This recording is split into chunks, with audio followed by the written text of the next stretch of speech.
Bonjour à tous, j'espère que vous allez bien. Bienvenue dans cette nouvelle vidéo. Bienvenue sur le Club des Coachs. Je me présente, je m'appelle Quentin, je suis personal trainer. Je suis avec Marwan qui est aussi personal trainer. Et aujourd'hui, on va mettre un petit coup de pied dans la fourmilière. On va vous dire pourquoi le fitness français est à la ramasse. Marwan, constat. Ouais, un gros coup de pied. Non, le titre, il est peut-être un poil provocateur, parce que le fitness français, il y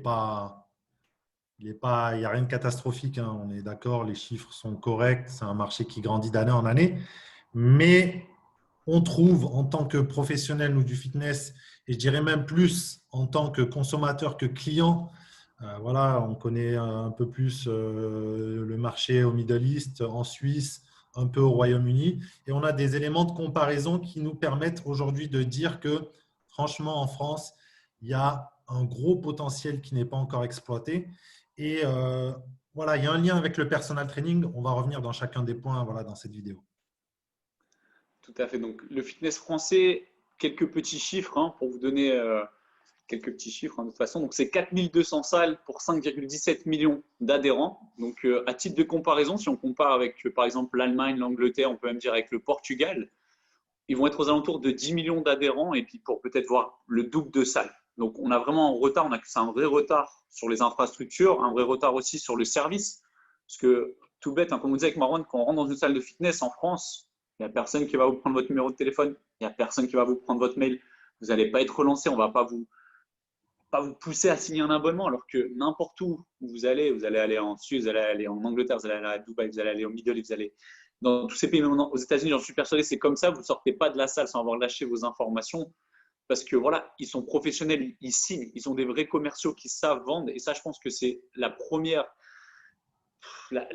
vraiment bêtise en France qu'on fait, c'est de ne pas avoir des commerciaux compétents. On est coach sportif, on n'a aucun volet formation en vente, en marketing, que ce soit en BPGF, que ce soit en STAPS, on est nul en vente. Et je pense que ça se ressent dans les salles de fitness. Et du coup, il y a un vrai manque à gagner, que ce soit financier pour les managers, que ce soit au niveau des coachs sportifs, des personnes traîneurs, au niveau de la clientèle qui pourrait se renouveler, il y a un vrai manque à gagner par rapport à ça. Ouais, exactement. Quand je suis rentré là, donc là, je suis actuellement en France, et quand je rentre de Dubaï, j'aime beaucoup, du coup, ou même si je vais ailleurs dans un autre pays, aller voir, rentrer dans des fitness pour voir comment ça fonctionne et voir ce qu'il y a de mieux qu'ailleurs, du moins là où je suis. Et c'est vrai qu'en France, en un an, depuis aller début 2019, j'ai dû faire honnêtement, j'ai transité dans plusieurs régions, j'ai dû faire une vingtaine de clubs. Et j'adore juste rentrer, me faire une petite expérience prospect. Et honnêtement, là, c'est le client, enfin le prospect qui parle. Jamais, hein, ou peut-être aller une fois, on a récupéré mes coordonnées téléphoniques surtout. Alors c'est vrai, on va dire oui, mais les gens ne veulent pas donner le téléphone. Ça, c'est faux. C'est juste qu'on ne sait pas le récupérer de façon efficace. Mais voilà, je suis rentré et je suis reparti de la même manière. Ils ont perdu un client. Et je sais que je ne suis pas le seul. Encore hier, véridique, je suis allé dans une salle juste à côté de chez moi. Alors là, on est en septembre, on est dans la période aujourd'hui où les clubs font une grosse partie de leur chiffre d'affaires. Voilà, la visite classique, on m'a montré des machines. On m'a fait une visite de machine. Voilà. En France, je caricature un petit peu, mais c'est ça. On te fait une visite de machine. Et bien là, c'est l'espace cardio. Et bien là, c'est l'espace muscu. Voilà les douches, voilà les toilettes. Nos prix, c'est ça. Et puis, voilà, un gros blanc, tu es mal à l'aise. Ok, je vais réfléchir. Merci, au revoir. Voilà grosso modo comment ça fonctionne. Et combien de clients, moi j'ai laissé passer au début, quand je bossais ici en France, combien de clients j'ai laissé partir parce que j'étais pas bien formé à la vente. Je faisais des visites voilà, de la salle, elle était brillante, elle était jolie, mais à aucun moment je me suis vraiment intéressé au problème du client. Et le client, le prospect, si vous vous intéressez par lui, eh bien, il se barre. Ce n'est pas parce que vous êtes à 20 euros ou 30 euros que vous avez des machines nouvelle génération, lui, il s'en fiche. Et ça, c'est vraiment un gros problème français. Tout à fait. Et tu parlais de la fameuse visite. Moi, je me souviens quand je travaillais à l'Orange Bleu, ben voilà, ça faisait partie du process d'accueil du client. Donc, en fonction des enseignes, c'est vrai que le process est plus ou moins développé. On ne va pas mettre toutes les salles de sport dans le même panier. Je pense qu'il y en a certaines qui sortent peut-être mieux que d'autres. Mais c'est vrai que cette petite visite, moi, ça me marquait. Comme on en parlait avec Marwan juste avant, parfois, ben voilà, la personne est un peu en surpoids, elle est un peu mal à l'aise, etc.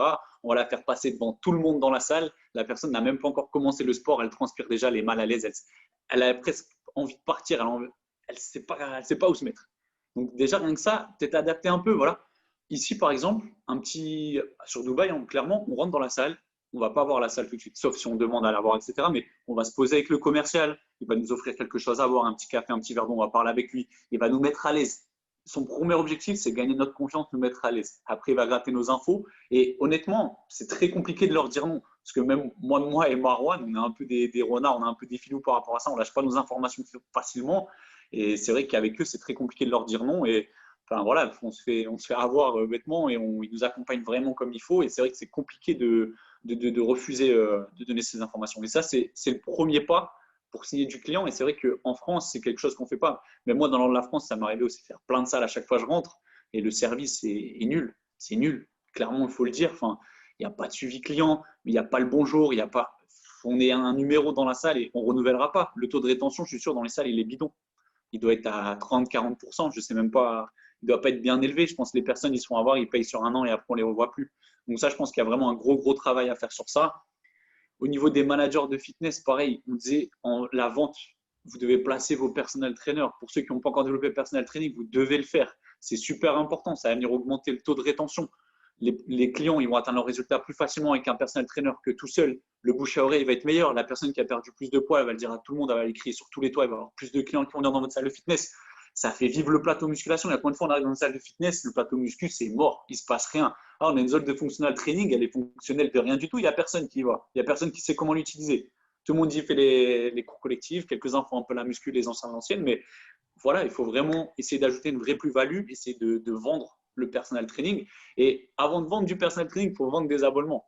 Et il faut être bon en vente, il faut être formé. Et le premier problème, je pense qu'il est vraiment là. Il y a un gros travail à faire sur la vente. Parce que les mecs, je sais pas, la semaine dernière, ils travaillaient peut-être à Orange, la semaine d'avant, ils étaient peut-être sur les marchés, je sais pas, les mecs. Il faut faire quelque chose, il faut l'intégrer dans leur formation, que ce soit en BPGEPS ou même un volet, que les salles de fitness doivent le mettre en place. Enfin, je ne comprends pas, je ne sais même pas. Moi, demain, j'ai un business. C'est l'une des premières choses sur quoi je vais me concentrer, c'est former les personnes à la vente parce que c'est le nerf de la guerre. S'il n'y a pas d'argent, le business, il coule. Donc, Non, je ne sais non, pas, Marwan, ce que tu en penses. non, c'est tout à fait ça. De toute façon, c'est simple. Le personal training en France, on est en retard par rapport à l'Allemagne, par rapport au Royaume-Uni. Le nombre de personal trainers pour X nombre de Français est beaucoup plus faible que de l'autre côté de la Manche ou en Allemagne. Mais ça reflète la même chose que dans la vente d'abonnements. Aujourd'hui, on veut vendre du prix. Voilà. En France, c'est la guerre du low cost. Ça fait combien? 10, 15 ans maintenant, c'est la guerre du low cost, Basic Fit, etc. Et c'est tout à fait normal parce que les anciens clubs, moi, je me suis inscrit dans mon premier club, je crois que j'avais 16 ans ou 17 ans, je me souviens, j'étais au lycée. Et c'était un club, voilà, je lâchais quand même 40 euros par mois. Ce n'était pas encore du low cost, c'était vraiment des prix même un peu standards. 40 euros. Et en fait, ces clubs-là qui se sont fait un peu défoncer, ils sont partis, ils ont dû couler parce qu'ils n'ont rien proposé de plus ou de mieux que ceux qui ont décidé de faire du low cost. Donc les gens ils se sont dit pourquoi je vais continuer à payer 40 euros, 50 euros par mois alors qu'il y a l'autre qui propose maintenant du 29 euros, maintenant on a du 19 euros, du 20 euros, pour au final la même chose. Il n'y a rien de particulier, il n'y a pas de suivi. Le suivi, c'est une catastrophe. Aujourd'hui, voilà, tes clients dans une salle, on noircit le tableau, hein, qu'on comprenne bien, on noircit le tableau, mais il y a une réalité. Et là, c'est le client qui parle. J'ai été client dans plein de salles. Jamais on m'a appelé. On t'appelle quand? Un mois avant que ton abonnement se termine voilà, pour que tu le renouvelles. Mais c'est déjà trop tard. Ta décision, elle est prise. Quand un client, ça fait 3, 4 mois, 6 mois qu'il ne vient plus, ce n'est pas de sa faute, hein. C'est aussi de la faute des coachs, des gérants de salle qui n'ont pas réussi à le garder, à lui donner l'envie, hein. C'est notre métier, c'est de donner aussi l'envie aux gens de se bouger. Et c'est bien de faire son beurre sur les dormeurs, on les appelle les dormeurs, les clients, voilà, les 80% qui vous rapportent du fric. Mais comme tu l'as dit, il y a un taux de rotation et ce n'est pas comme ça qu'on fait du business. Et pour le personal training, c'est pareil. Si vous ne savez pas vendre un abonnement à 29 euros, ce n'est pas de votre faute parce qu'on n'est pas formé. Quand on sort d'un BPGEPS, on ne t'apprend pas à vendre, on t'apprend à faire du squat, etc. Si tu n'es pas capable de vendre un abonnement à 29 euros, tu ne seras pas capable de vendre du personal training à 1000, 1500, 2000 euros. Et c'est pour ça, là, on rentre par la fenêtre salle de fitness pour dire que c'est le même problème en personal training. Voilà, c'est les deux mêmes choses. Il faut mettre un max de services. Ce n'est pas des coûts. Je ne pense pas que ce soit une question de moyens ou de coûts. C'est juste l'envie de le faire et surtout d'avoir les bonnes personnes dans son équipe pour le faire. Toi, Quentin, tu me disais, tu étais dans un club où ça tournait bien et où vous aviez des process mis en place. Moi, j'ai été dans d'autres clubs où il n'y avait pas de process. C'était freestyle. C'était les gens, ils venaient, on leur faisait la visite. S'ils partaient, ils partaient. Nous, on n'était pas commissionnés, on n'en avait rien à faire. De toute façon, ça ne changeait rien à la fiche de salaire. Voilà, en plus, les coachs sont payés un peu la misère. Voilà, il y a des choses à mettre en place qui ne sont pas faites. Et malheureusement, on est à la traîne. Sur le personal training, c'est une certitude. Et même sur la qualité du service fitness en France, on est aussi à la traîne. Non, tout à fait. On parlait, voilà, plein de petites anecdotes. Des fois, on rentre dans des salles. Le coach, clairement, il va plus s'être occupé à mater ce qui bouge dans la salle plutôt que de s'occuper des prospects qui arrivent. Moi, ça m'arrivait d'attendre parfois 10-15 minutes à l'entrée. Enfin, vous voyez, de certaines franchises, on ne va pas dire le nom, mais enfin, voilà, on est là, on ne s'occupe pas de nous. Comment voulez-vous qu'on signe un abonnement, quoi? Déjà, la première impression, elle est mauvaise. Alors, la salle, elle peut être propre, nickel, dernier matos, tout comme l'a dit Marwan. On ne va pas avoir envie de s'inscrire, on va faire marche arrière, on va aller voir le concurrent. Honnêtement, là, demain, s'il y a une franchise qui ouvre, qui propose un service top, top, top avec du personal training, même pas forcément une grande salle, mais une petite salle un peu coaching, un petit studio de coaching, un truc qui fonctionne. Parce qu'en France, il y en a quelques-uns peut-être dans les grandes villes qui doivent bien fonctionner, hein, Pilates, etc. Je ne dis pas que ça n'existe pas, mais je pense qu'il y a vraiment quelque chose à faire sur ce créneau-là et ce n'est pas encore assez développé. C'est vraiment, peut-être vous, à plusieurs coachs, 2-3 personnel trainers, vous mettez ensemble, vous ouvrez une petite structure, vous mettez bien. Vous allez signer du client, vous allez signer du contrat, vous mettez dans des bonnes villes où ça tourne bien et il y a moyen de faire des grosses sommes d'argent, je pense. Donc, il y a vraiment quelque chose à faire. Et pour ceux qui sont dans les salles de sport traditionnelles, c'est vraiment l'éducation au niveau des managers, des coachs, des commerciaux, des personal training. Il faut déjà que les managers et les commerciaux, ils vendent le personal training. Combien de fois, moi, ça m'est arrivé quand je travaillais en France, même en Suisse, le manager, il ne vend pas le personal training. Il va dire oui, mais non, c'est cher le personal training. Déjà, le mec est déjà en train de vous tirer une balle dans le pied. Vous n'avez même pas encore commencé à essayer de vendre vos produits, vos services. Donc, comment voulez-vous que ça fonctionne? Parce que déjà, le manager, il ne sait même pas ce que c'est le personal training. Lui, il va voir quoi? Il va voir que c'est un mec qui charge 50, 100, 70 euros de l'heure. Il va dire attends, lui, il veut ça pour. Qu'est-ce qu'il fait? Qu'est-ce qu'il fait de plus que moi je fais? Moi, je fais des suivis plateau muscul. Hein. Moi, je fais 4x15 sur l'extension, 4x15 sur la leg press. C'est la même chose qu'il fait. Alors que pas du tout. On est à un monde d'un suivi plateau muscu lambda. Ça n'a rien à voir. On ne peut pas comparer les deux. C'est deux choses différentes, mais il n'y a pas plus différent dans la salle de sport. Et vraiment, une fois que déjà ça, au niveau du process de la salle, on vend bien le personal training, déjà, ça va être magique pour les personnels trainers parce qu'ils vont avoir plus de prospects, ça va être plus facile pour eux de vendre. Un truc tout bête, le starter pack. Chaque abonnement qui est signé, ben voilà, on propose 2 séances d'essai qu'un personnel trainer. C'est tout simple.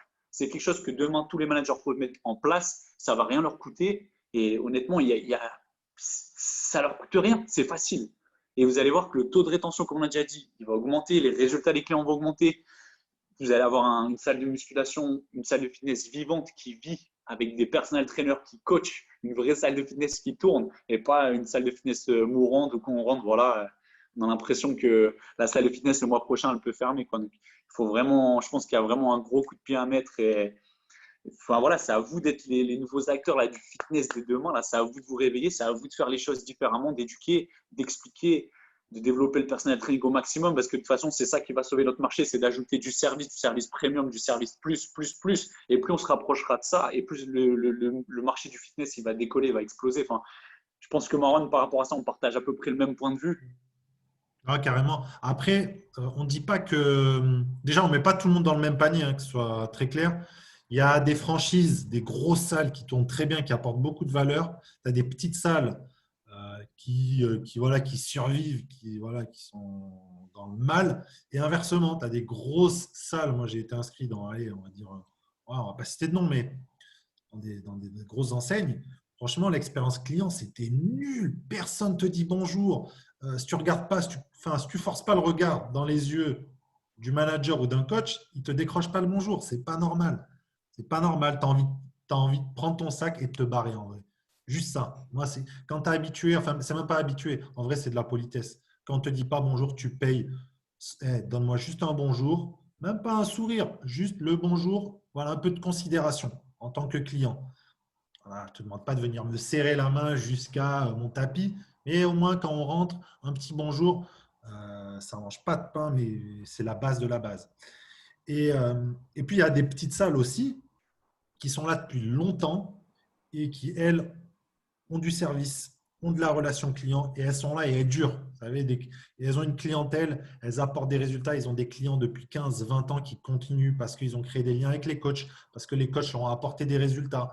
Et voilà, ça, c'est un business qui dure. Ça ne veut pas dire que le business model du low cost, il n'est pas bien. Voilà, s'il y en a qui veulent faire de l'argent avec juste en vendant des prix, tant mieux.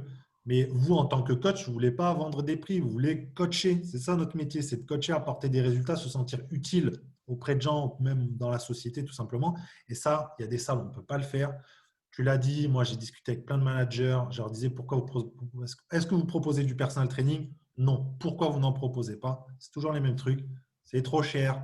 Il n'y a personne qui voudra le faire. Ceci, cela. Est-ce que vous avez essayé? Non. Allez, terminé, sujet clos. Et il y a un gros travail sur la mentalité à faire. Une anecdote justement dans ce club où je suis allé, c'était en Normandie. J'étais installé en Normandie pendant quelques temps et je me suis inscrit dans une salle. Et un jour, j'ai voulu y emmener un collègue, une autre personne. Un samedi matin, je crois, ou même un dimanche matin, il y avait quelqu'un à l'accueil. Cette personne-là est venue avec des baskets aux pieds. Mais tu sais, Quentin, des baskets pas dégueulasses avec de la terre, des baskets propres aux pieds. Et normalement, tu es censé venir avec des baskets pour la salle, des trucs qu'au final, personne ne respecte en vrai. Hein. On dit ça, mais il y a des clients, ils viennent avec les baskets chaussées, ils ne prennent jamais de stop. Bon, bref, la personne qui m'accompagne vient avec les baskets au sol en tenue de sport. Et devine quoi, on se fait recal à l'entrée. C'est pas possible. Genre, on se fait recal de boîte. Quoi. Ah non, c'est pas possible. Il faut des chaussures spéciales, etc. Moi, j'avais mes chaussures dans le sac, etc. La personne qui m'accompagnait n'en avait pas. Je lui dis, ouais, mais regarde, les chaussures, elles sont propres. Oui, mais non. Ok, bon, juste pour cette fois, la prochaine fois, on fera attention. Non, c'est pas possible. T'imagines? Choqué, je te promets. Je me suis dit, mais il est teubé ou quoi? Et qu'est-ce qu'il a fait, ce mec-là? Je pense qu'il s'en est pas rendu compte. On est reparti et il a perdu 2 clients. La personne qui m'a accompagné était sur le point de s'inscrire et moi, je me suis désinscrit juste après. Et je suis sûr peut-être que le manager il lui aurait mis un shoot s'il avait pris connaissance de cette situation.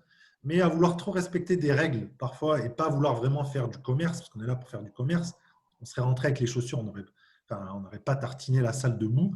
Mais voilà, il a raté, je ne sais pas, plusieurs centaines d'euros de chiffre ou de milliers d'euros de chiffre d'affaires pour l'année. Et ça, c'est tout bête. Et ça reflète un petit peu cette mentalité. Faites du commerce, faites de la vente, faites du service client. On dit que le client est roi. Honnêtement, on ne le sent pas. Quand tu es inscrit dans une salle aujourd'hui, moi, je ne le sens pas personnellement. Après, je caricature un petit peu, mais franchement, ça reflète quand même pas mal la réalité de toutes les salles où je me suis inscrite ces 15 dernières années. Non, clairement, je suis tout à fait d'accord avec toi sur ça. Et même les bases, comme on parlait de la politesse, un bonjour, un sourire. Moi, personnellement, même dans toutes les salles où je vais en France, à chaque fois, c'est zéro. Tu dis, les mecs, ils font le même métier que moi, mais j'ai pas l'impression de faire le même métier qu'eux. Enfin, et même encore plus loin, des personnes qui étaient avec moi dans la même promotion que moi en STAPS et qui sont maintenant coach sportifs aussi, quand je leur parle du personal training, de voilà, développer le personal training via différentes enseignes, Basic Fit, Fitness First, peu importe, où voilà, il y a des vraies opportunités de business, les mecs qui vont avoir cet état d'esprit vraiment fermé. Oui, mais il faut payer un loyer. Oui, mais personne ne va payer ce prix-là pour faire du. Honnêtement, on a cet état d'esprit encore, on a des barrières, on a des croyances limitantes. On a les preuves vivantes, moi et Marwan, que ça fonctionne en France, que ça fonctionne en Belgique, en Suisse, en Italie, ça fonctionne partout dans le monde. Pourquoi ça ne fonctionnerait pas en Normandie? Pourquoi ça ne fonctionnerait pas en Charente-Maritime ou peu m'importe? Enfin, à un moment donné, il faut. Enfin, je sais pas, ça me. J'ai envie. Marwan, il parlait de chute, j'ai envie de mettre des coups parce qu'à un moment donné, je sais pas, c'est facile. Enfin, y a rien de compliqué. Honnêtement, vous vous formez vous faites, je sais pas, 2, 3 jours de formation avec des gens compétents et derrière, vous êtes carré. Après, ça prendra peut-être 1 mois, 2 mois, 3 mois le temps de mettre votre business en place. On ne dit pas que ça se fait en un jour, mais il faut se former, il faut tenter. Et si vous tentez ces choses-là, vous allez voir que de toute façon, le personal training, ça ne fera que d'augmenter en France. Là, on est aux prémices, si je puis dire, parce qu'en France, ça fait 20-30 ans le coach sportif, ça existe. Éducateur sportif, ça existe. Mais il y a encore cet amalgame. Personal trainer, quand on dit un personal trainer, ben, c'est un coach sportif, c'est un éducateur sportif, je suis d'accord avec vous, mais il faut essayer de tirer vraiment ce truc-là, voilà, dissocier de ceux qui font les cours co, voilà, on est un autre métier, c'est un métier à part, c'est le personal training, c'est un métier, c'est le métier pour moi de l'avenir. On a mis le club des coachs, le futur du personal training, c'est pas pour rien parce que c'est en plein essor, ça se développe et c'est maintenant qu'il faut sauter dans le wagon parce qu'il y a vraiment, il y a vraiment beaucoup de gens aidés. Il y a, pour ceux qui sont là pour l'argent, il y a de l'argent à se faire. Donc, il ne faut pas hésiter, il faut sauter dans le train. Je vous le dis, foncez, n'hésitez pas. Il y a deux wagons. Je caricature, mais il y a deux wagons. Il y a le wagon du personal trainer qui peut vraiment apporter quelque chose et aller se coucher le soir et dire j'ai aidé 5, 6, 7 personnes aujourd'hui, ils sont contents, je me sens utile. Et, et l'autre, le wagon, et là je vais caricaturer, mais honnêtement, j'ai bossé dans une enseigne, je te promets, où j'avais plus l'impression parfois d'être un homme de ménage, je ne vais pas dire une femme de ménage, un technicien de surface, un coach. Et franchement, je suis sûr qu'il y a des coachs qui vont regarder cette vidéo qui vont se dire ah ouais, c'est vrai, je passe l'aspirateur, je sors les poubelles, je fais ci. Alors parfois, je discute un petit peu avec les gens. Et voilà, c'est à vous de choisir ce que vous voulez faire. Hein. Il y a des enseignes qui voilà, décident de faire du business, de couper des coûts et de dire je prends un minimum de coach, je propose un minimum de services sur les résultats, sur l'efficacité, sur ce pourquoi les gens viennent à la salle. C'est pour perdre du poids généralement ou changer de corps.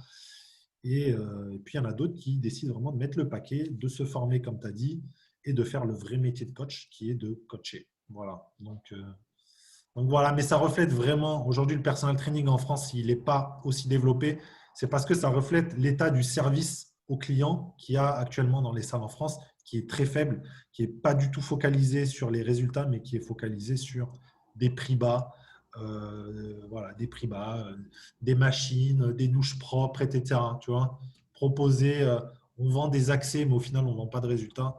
Et nous, on vous parle toujours de ça, c'est apporter de la valeur et surtout vendez des résultats et ensuite montrez vos résultats aux autres et voilà, la machine ensuite va continuer. C'est comme ça qu'on fait du business. Tout à fait. Et honnêtement, si demain vous sortez d'un BPG, vous sortez du STAPS, vous vous destinez à être coach sportif, alors si vous voulez, faites un an, faites vos armes dans les enseignes. Travaillez en tant que coach sportif, faites des petits suivis plateaux, faites un peu de cours collectif, faites un peu de vente d'abonnement, essayez d'être un peu pluridisciplinaire, touchez un peu à tout. Mais voyez ça vraiment pour prendre de l'expérience, continuez de vous former à côté. Et après, je vous encourage vraiment vivement, mettez-vous à votre compte, travaillez pour vous, impactez réellement la santé des gens. Faites vraiment ce choix parce que honnêtement, on est sur Terre, on a un but, ben voilà, on ne va pas extrapoler dans le développement personnel et des théories, des trucs, des machins, on s'en fout. Mais si vous voulez être heureux, si vous voulez bien dormir, si vous voulez vous sentir utile à un moment donné, il n'y a pas. Voilà, c'est un choix, il est facile à faire. Je ne dis pas qu'au début, ça va être facile, mais prenez les bonnes décisions pour être heureux dans votre vie. Et honnêtement, le personal training, j'ai fait les deux. Hein. J'ai fait les deux et je peux vous dire tout de suite, je préfère 100 fois la vie que j'ai maintenant que la vie que j'avais quand j'ai commencé en sortant du BPGEPS ou de la fac. Je vous le dis tout de suite. Et pour ceux qui nous suivent, que ce soit sur les réseaux sociaux, etc., vous pouvez suivre, parfois on partage un peu nos journées. Honnêtement, une fois que c'est développé, vous êtes tranquille, vous tournez en bouche à oreille, vous relancez un peu de temps en temps, vous tournez à 4, 5 coachings par jour. Il n'y a pas besoin de plus, vous tarifez à des salaires un peu plus élevés que la concurrence parce que vous êtes meilleur que la concurrence, vous écrasez la concurrence. Soit elle vous écrase, soit vous l'écrasez, c'est à vous de faire les bons choix, les bonnes décisions. Et puis ben voilà, après, il n'y a plus qu'à, comme on dit, donc foncez. Et je pense qu'on va conclure là-dessus. Mister Marwan, qu'est-ce que tu en penses? Ah, tu as très bien conclu, donc plus rien à rajouter. Parfait. Si j'ai très bien conclu, on reste sur ça. Donc, je vous souhaite à tous une très bonne journée. N'hésitez pas à réagir en commentaire si vous êtes d'accord ou pas d'accord. Je sais qu'il y en a beaucoup d'entre vous qui ne seront pas d'accord. Pour ceux qui sont d'accord, ben, dites je suis d'accord. Et les autres, vous n'êtes pas d'accord, on veut savoir pourquoi. N'hésitez pas à liker, commenter, partager. Comme d'habitude, cliquez dans le petit lien dans la description. Suivez-nous sur Instagram, sur Facebook, sur YouTube. N'hésitez pas à vous abonner.